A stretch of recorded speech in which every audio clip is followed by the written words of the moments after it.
My kids are grown and have been out of the house for almost 20 years. While I miss them, I don't miss back-to-school shopping at the mall, packing lunches early in the morning, chauffeuring to and from after-school activities, and between all that, cooking kid-friendly sit-around-the-table-and-chat dinners before homework, TV time, and bed. Join me right here at the stovetop today while I show you how to make one of my family's favorite back-to-school dinners. My mother-in-law, who hailed from Philadelphia, didn't love to cook, but what she did cook was very good.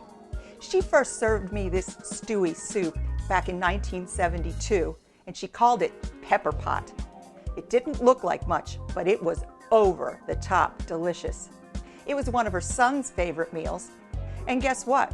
15-20 years later, it was one of her grandson's favorite meals, and now, almost 40 years later, it's one of her great-grandson's favorite meals. I guess we could call this a family tradition. I'm starting with 2.5 pounds of ground meat, and I'm putting it in the bottom of this 8-quart stock pot.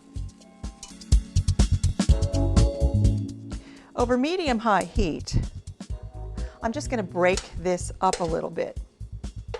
And as the story goes, Philadelphia pepper pot, in fact, is not made with ground beef. It's made with beef tripe, which is beef stomach. And while that might be a delicacy, and I've tasted it, it's very good, kids don't really like to eat beef stomach. So my mother-in-law explained that when her mom made it, she used to make 2 smaller pots and make one with hamburger for the kids and one with beef tripe for the adults. So we're just going to break up our meat. I'm using 90-10, which is only 10% fat. You really want to stick to that because while you do want some beef juices in this soup, you don't want a lot of fat. So I've got my 2.5 pounds of ground meat, about 1.5 cups of celery, the same with onion, about 1.5 cups of chopped onion, and about 1.5 cups of diced carrots. You don't want to season this. Now is not the time to season it. We're just going to cook this for about 10 minutes, stirring it frequently until the meat is just cooked through. It's not pink anymore, but it's not browned. My meat is just the way I want it. It's sizzling. There's juices in the bottom of the pan, which is perfect. That's a lot of beef flavor. The meat isn't browned. The vegetables are soft. Hope the camera can get a good shot of that. Nothing's browned. It's all cooked through. And now we're going to add our stock, and of course it's beef stock. Now I'm using homemade beef stock from my freezer, but if you want to use store-bought stock, it's just fine, but you're going to have to amp up the flavor a little bit. And I put a teaspoon of thyme, 2 bay leaves, teaspoon of pepper. It's not called pepper pot for nothing. You have to add pepper to it. And we're going to add all 2 quarts of this stock to the pot. You can see all the pepper in the bottom of that. And I'm just going to allow this to return to a simmer, and while I'm waiting, I'm just going to toddle off camera and peel and dice 3 or 4 potatoes. I've peeled and diced about 3 cups of potatoes, 5 potatoes maybe. I'm just going to add them to the simmering liquid. The soup really does have to be simmering when you add the potatoes. These are gold potatoes, but you can use red potatoes as well. They'll work just fine. And I'm going to add about 1/2 cup of parsley.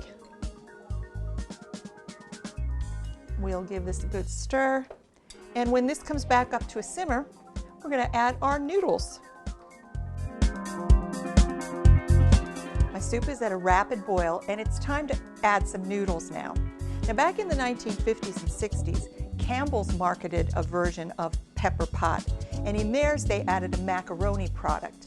But in true pepper pot style, which is Philadelphia, because of the Pennsylvania Dutch influence, it's common practice to add egg noodles, and I've got a 12-ounce bag here.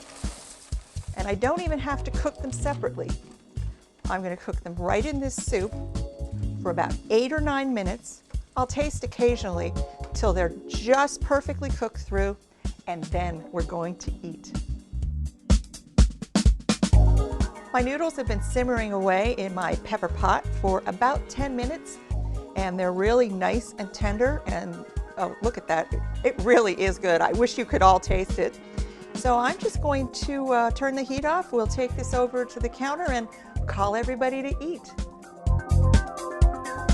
Take it from a well-seasoned mom with lots of back-to-school, after-school experience. You only get to raise your kids once.